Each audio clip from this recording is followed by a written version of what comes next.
ശരിക്ക് പോയിന്റ് ടേബിളിൽ മേലോട്ടൊക്കെ കയറി പോകുന്ന ടീമുകൾക്കല്ലേ നന്നായിട്ട് പണിയെടുക്കുന്ന ഒരു ടീമാട്ടോ LSG.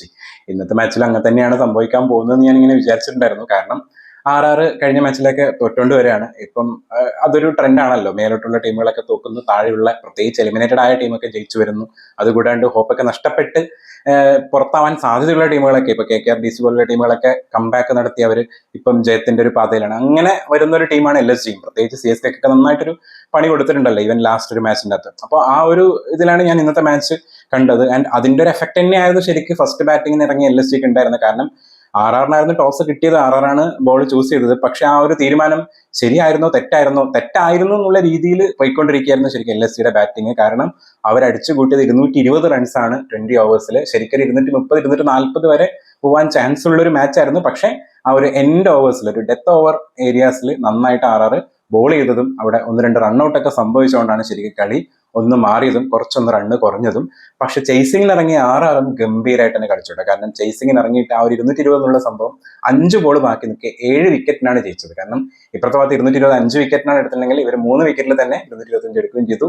7 വിക്കറ്റിന്റെ ഒരു ബിഗ് വിൻ തന്നെ അവർക്ക് നേടാൻ വേണ്ടി ഈ ഒരു ജയത്തോടു കൂടി പ്ലേ ഓഫിലോട്ട് ഓൾമോസ്റ്റ് എത്താൻ സാധ്യതയുള്ള ഒരു ടീമായിട്ടുണ്ട്. ഇപ്പം പോയിന്റ് ടേബിളിൽ 4-ാമതാണ്. ഇനി ബാക്കിയുള്ള ടീമുകളെ നെറ്റ് റൺ റേറ്റും എല്ലാം കാൽക്കുലേറ്റ് ചെയ്തിട്ടായിരിക്കും. അതുപോലെ തന്നെ പഞ്ചാബ് ഉണ്ടല്ലോ ഓൾറെഡി ഒരു പോയിന്റിൽ അങ്ങോട്ടും ഇങ്ങോട്ടൊക്കെ മാറ്റുള്ള, പ്രത്യേകിച്ച് ഒരു മഴ കാരണം ഇച്ചിരി പോയിന്റൊക്കെ അങ്ങോട്ടും ഇങ്ങോട്ടൊക്കെ പോയ ഒരു സംഭവം കൂടി ഉണ്ട്. അപ്പൊ എന്തായാലും അതൊക്കെ വരുന്ന മാച്ചുകളിലെ അറിയാൻ വേണ്ടി പറ്റുള്ളൂ. ഫസ്റ്റ് ബാറ്റ് ചെയ്ത LSG-യുടെ ഭാഗത്ത് നിന്ന് മിച്ചൽ മാർഷ്, ഇംഗ്ലീഷ്, പിന്നെ എൻഡിലോട്ട് ഋഷഭ് പന്ത്, ഇവരൊക്കെയാണ് അടിച്ചതെങ്കിൽ പ്രത്യേകിച്ച് മിച്ചൽ മാർഷിന്റെ ഒക്കെ വെടിക്കെട്ടായിരുന്നു. ഇംഗ്ലീഷും അത്യാവശ്യം നല്ല രീതിയിൽ തന്നെയാണ് കളിച്ചത്. പക്ഷേ അതേപോലെ തന്നെ നമ്മുടെ ലൂസിഫർ മൂവിയിൽ പറഞ്ഞ പോലെ അപ്പുറത്ത് ചീറ്റിക്കുന്ന സമയത്ത് ഇപ്പുറത്ത് ഒരാൾ ഉണ്ടാവും അറിയില്ല, അതുപോലെ അപ്പുറത്തടിക്കുന്ന സമയത്ത് ഇപ്പുറത്തും അടിക്കാൻ ആളുണ്ട് എന്ന് കാണിച്ചിരുന്ന രീതിയിലായിരുന്നു തുടങ്ങിയത്. മെല്ലെ ആയിരുന്നെങ്കിലും പിന്നീട് അങ്ങോട്ട് കത്തിക്കയറിയായിരുന്നു നമ്മുടെ വൈഭവ് സൂര്യവംശി. 38 ബോളിൽ എന്തോ 90-ന് മേലെ റൺസ് ഉണ്ടായിരുന്നു. അതുപോലെ തന്നെ സ്റ്റാർട്ടിങ്ങിൽ തുടങ്ങിയത് ശരിക്കും ജയ്സ്വാൾ ആയിരുന്നു. അതിനുശേഷം ധ്രുവ് ജുറേലും സൂര്യവംശിയും കൂടിയുള്ള ഒരു പാർട്ട്ണർഷിപ്പ്, ധ്രുവ് ജുറേൽ നന്നായിട്ട് തന്നെ ആ ഒരു ആങ്കർ ഇന്നിങ്സ് കളിച്ച് പിന്നീട് അങ്ങോട്ട് അടിച്ച് ടോട്ടലി അങ്ങനെ കളി ജയിപ്പിക്കുക. ആദ്യം ബാറ്റ് ചെയ്ത LSG-ക്ക് ടിക്കറ്റ് തന്നെയായിരുന്നു തുടക്കം മുതൽ ഉണ്ടായിരുന്നത്. കാരണം മിച്ചൽ മാർഷ്, ജോഷ് ഇംഗ്ലീഷ്, അതിൽ രണ്ടുപേരും ഒരേ രീതിയിൽ അടിക്കുന്നുണ്ട്. വരുന്ന ഓരോ ബോളേഴ്സിനും ടിക്കറ്റായിട്ട് തന്നെ അടിക്കുന്നുണ്ടായിരുന്നു 6ഉം 4ഒക്കെ. ശരിക്കും ഡിസേർവിംഗ് ആയിട്ടുള്ള ഒരു സെഞ്ചുറി അടിക്കേണ്ട ഒരു സ്റ്റേജിലോട്ട് എൻഡിലോട്ട് എത്തിയ സമയത്താണ് നമ്മുടെ മാർഷ് ഔട്ട് ആവുന്നത്. അതും യശസ്വി ജയ്സ്വാളിന്റെ അത്രയും ദൂരത്തു നിന്നുള്ളൊരു ആ ഒരു ഏറിൽ അതൊരു ഡയറക്റ്റ് ഹിറ്റ് ആവുകയും അതിൽ ആ ഒരു ഡയറക്റ്റ് ഹിറ്റിൽ റൺഔട്ട് ആവുകയാണ് ചെയ്തത്. 96 റൺസാണ് ആൾ എടുത്തിട്ടുണ്ടായിരുന്നത്. 57 ബോളിൽ 11 4ഉം 5 6 ആയിരുന്നു അടിച്ചിട്ടുണ്ടായിരുന്നത്. മാർഷിനെക്കാളും ഒരു പടി മുകളിൽ നിൽക്കുന്ന സ്ട്രൈക്ക് റേറ്റിലായിരുന്നു ശരിക്കും ജോഷ് ഇംഗ്ലീഷ് കളിച്ചിട്ടുണ്ടായിരുന്നത്. 29 ബോളിൽ 60 റൺസാണ് എടുത്തിട്ടുണ്ടായിരുന്നത്. 7 4ഉം 3 6ഉം ആൾ അടിച്ചിട്ടുണ്ടായിരുന്നു. നിക്കോളാസ് പൂരനെ ഒന്ന് അടിച്ച് കയറി തുടങ്ങിയായിരുന്നു, പക്ഷെ അത് വലിയൊരു ഇന്നിംഗ്സിലോട്ട് പോയില്ല. 11 ബോളിൽ 16 റൺസാണ് എടുത്തത്. 2 കൂറ്റൻ 6കൾ ആൾ അടിച്ചിട്ടുണ്ട്. അതുപോലെ തന്നെ നമ്മുടെ ഋഷഭ് പന്തും ഒന്ന് അടിച്ച് കയറി വന്നുകൊണ്ടിരിക്കുകയായിരുന്നു. 23 ബോളിൽ 35 റൺ എടുത്തിട്ട് 2 4ഉം 2 6 അടിച്ച് റൺഔട്ട് ആവുകയാണ് ഉണ്ടായത്. അത് ആ റൺഔട്ടും ഏകദേശം അനാവശ്യമായിട്ടുള്ള ഒരു റൺഔട്ട് ആയിട്ടാണ് എനിക്ക് ഫീൽ ചെയ്തത്. അതും ലാസ്റ്റ് ഓവറിലെ ഫസ്റ്റ് ബോളിൽ. അതാണ് ഏറ്റവും വലിയ പ്രത്യേകത. ഇനി വേണമെങ്കിൽ ഒന്ന് അവിടെ അടിച്ചു നിന്ന് കളിച്ചാൽ മതിയായിരുന്നു എൻഡ് വരെ, പക്ഷെ അവിടെ തന്നെ റൺഔട്ട് ആവുകയും ചെയ്തു. ടോട്ടൽ നോക്കുകയാണെങ്കിൽ LSG അടിപൊളിയായിട്ട് തന്നെയാണ് കളിച്ചത്. കാരണം 220 എന്നുള്ളൊരു ബിഗ് സ്കോർ തന്നെയാണ് അവർ വെച്ചിട്ടുണ്ടായിരുന്നത് RR-ന്റെ ചേസിങ്ങിന് വേണ്ടിയിട്ട്. 6 ബൗളേഴ്സ് ബോൾ എറിഞ്ഞ മാച്ചായിരുന്നു ഇന്ന് RR-ന് വേണ്ടിയിട്ട്. അതിൽ 4 ബൗളേഴ്സും 10-ന് മേലെ എക്കണോമിയിലാണ് ബോൾ എറിഞ്ഞിട്ടുണ്ടായിരുന്നത്. ആ 10-ന് മേലെ എക്കണോമിയിൽ ബോൾ എറിഞ്ഞ ആർക്കും വിക്കറ്റ് ഒന്നും കിട്ടിയിട്ടുണ്ടായിരുന്നില്ല. ഉള്ളതിൽ മോസ്റ്റ് എക്സ്പെൻസീവ് സന്ദീപ് ശർമ്മയായിരുന്നു. 3 ഓവറിൽ 43 റൺസ് കൊടുത്തിട്ടുണ്ട്. ഉള്ളതിൽ കുഴപ്പമില്ലാണ്ട് ബോൾ എറിഞ്ഞ നമ്മളെ പുഞ്ചിയും അതുപോലെ ആർച്ചറും ആയിരുന്നു. 4 ഓവറിൽ 39 റൺസ് കൊടുത്തിട്ട് ആർച്ചർ 1 വിക്കറ്റ് എടുത്ത സമയത്ത് 4 ഓവറിൽ 35 റൺസ് കൊടുത്തിട്ട് പുഞ്ച 2 വിക്കറ്റ് എടുത്തിട്ടുണ്ട്. 220 എന്ന് പറയുന്ന ആ ഒരു ടോട്ടൽ, അതായത് 221 ടാർഗറ്റ്, അത് ചേസ് ചെയ്യാൻ പറയുന്നത് കുറച്ച് പ്രഷർ ആയിട്ടുള്ള കാര്യമാണ്. പ്രത്യേകിച്ച് 200-ന് മേലെ സ്കോർ പോകുന്ന സമയത്ത് ചേസിങ് സമയത്ത് ചെറിയൊരു പ്രഷറൊക്കെ ഉണ്ടാവാറുണ്ട്. പക്ഷേ ഇന്നത്തെ മാച്ച് അതൊന്നും കാണാൻ വേണ്ടി പറ്റിയില്ല. RR-ന് വേണ്ടിയിട്ട് സ്റ്റാർട്ടിംഗ് തൊട്ട് ഗംഭീര അടിയായിരുന്നു ജയ്സ്വാൾ അടിച്ചുകൊണ്ടിരുന്നത്. ആ ഒരു കറക്റ്റ് ഷോട്ട്, ഗ്രൗണ്ട് ഷോട്ട്സ് ആയിരുന്നു ഉണ്ടായിരുന്നത്. കുറെ ഫോറുകളാണ് ആദ്യം ആള് സ്റ്റാർട്ട് ചെയ്തത്. സൂര്യവംശി സ്റ്റാർട്ടിങ്ങിൽ അങ്ങനെ അടിച്ചില്ല, ആദ്യം ഒന്ന് മെല്ലെയാണ് തുടങ്ങിയത്. ഏകദേശം ഒരു 8 ബോളിൽ 5 റൺസൊക്കെ ആ ഒരു സ്റ്റേജിലേക്ക് ഇങ്ങനെ മെല്ലെ 12 ബോളിൽ 11 അങ്ങനെയൊക്കെ പോയിക്കൊണ്ടിരിക്കുകയായിരുന്നു.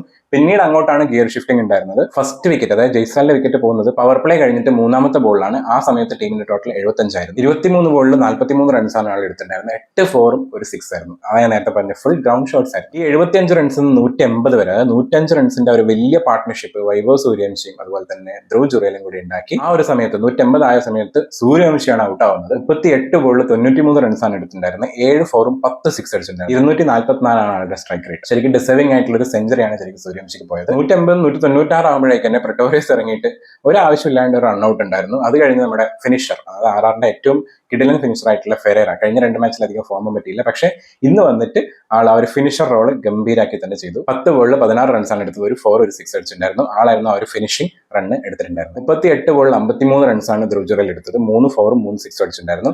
ആളുടെ ആ ഒരു ഇന്നിങ്സ് എപ്പോഴും നമ്മൾ കാണാറുണ്ട്. ഒരു മാച്ചിൽ ഒരു സൈഡിൽ നിന്ന് നല്ല രീതിയിൽ അടിക്കുന്ന ഒരു ബാറ്റ്സ്മാൻ ഉണ്ടെങ്കിൽ മറ്റേ സൈഡിൽ പ്രത്യേകിച്ച് സൂര്യവംശിയുടെ കൂടെ അടിപൊളി പാർട്ട്ണർഷിപ്പ് എല്ലാ മാച്ചസിലും നമ്മുടെ ധ്രുവ് ജുറൽ ഉണ്ടാക്കാറുണ്ട്. അത് സൂര്യവംശി നല്ലോണം അടിക്കുന്ന മാച്ചസിലാണ് പൊതുവെ ധ്രുവ് ജുറലിന്റെ ഇങ്ങനെയുള്ളൊരു കളി എപ്പോഴും പുറത്തെടുക്കാറുള്ളത്. അത് ഇന്നും കാണാൻ വേണ്ടി പറ്റും. 6 ബോളേഴ്സിനെ യൂസ് ചെയ്യുന്ന സമയത്ത് LSGയും ഒന്നും കുറച്ചില്ല, 6 ബോളേഴ്സിനെ യൂസ് ചെയ്യേണ്ടി വന്നു. ശരിക്കും 5 ബോളേഴ്സിനാണ് യൂസ് ചെയ്തത്. ലാസ്റ്റത്തെ അതായത് ആ ഒരു കളി ജയിക്കുന്ന ആ ഒരു ഫിനിഷിംഗ് ടച്ച് ഉണ്ടല്ലോ, 50 ഓവർ കഴിഞ്ഞിട്ട് ആ ഒരു ബോൾ എറിയാൻ വേണ്ടി ശരിക്കും ഷഹബാസ് അഹമ്മദാണ് വന്നത്. അത് കൂടാണ്ട് ശരിക്കും 5 ബോളേഴ്സിനാണ് യൂസ് ചെയ്തിട്ടുണ്ടായിരുന്നത്. അതിൽ ഏറ്റവും എക്സ്പെൻസീവ് ആയത് നമ്മുടെ ആകാശ് സിംഗ് ആയിരുന്നു കേട്ടോ. നമ്മുടെ ചെന്നൈക്ക് നല്ല പ്രഹരം ഏൽപ്പിച്ചിട്ടുണ്ടായിരുന്നില്ലേ 3 വിക്കറ്റൊക്കെ എടുത്തിട്ട്. അന്ന് ഭയങ്കരമായിട്ട് ആ ഒരു രീതിയിൽ ചെന്നൈനെ പിടിച്ചു കിട്ടിയൊരു ബൗളറായിരുന്നു ആകാശ് സിംഗ്. പക്ഷെ ഇന്ന് ആൾക്ക് 4 ഓവറല്ല കേട്ടോ, 3 ഓവർ എറിഞ്ഞപ്പോൾ തന്നെ 54 റൺസ് കൊണ്ടിട്ടുണ്ടായിരുന്നു. പക്ഷെ ഒരു വിക്കറ്റ് എടുത്തു. എന്നാലും 54 റൺസ് 4 ഓവറിലൊക്കെ കൊടുക്കുന്ന കാണാറുണ്ട്. പക്ഷെ ഇത്തവണ 3 ഓവറിൽ തന്നെ കിട്ടി ബോധിച്ചിട്ടുണ്ടായിരുന്നു. അതുപോലെ തന്നെ മോസിൻ ഖാൻ അത്യാവശ്യം എക്കണോമിക് ആയിരുന്നു. 4 ഓവറിൽ 31 റൺസ് കൊടുത്തിട്ട് ഒരു വിക്കറ്റ് എടുത്തിട്ടുണ്ടായിരുന്നു.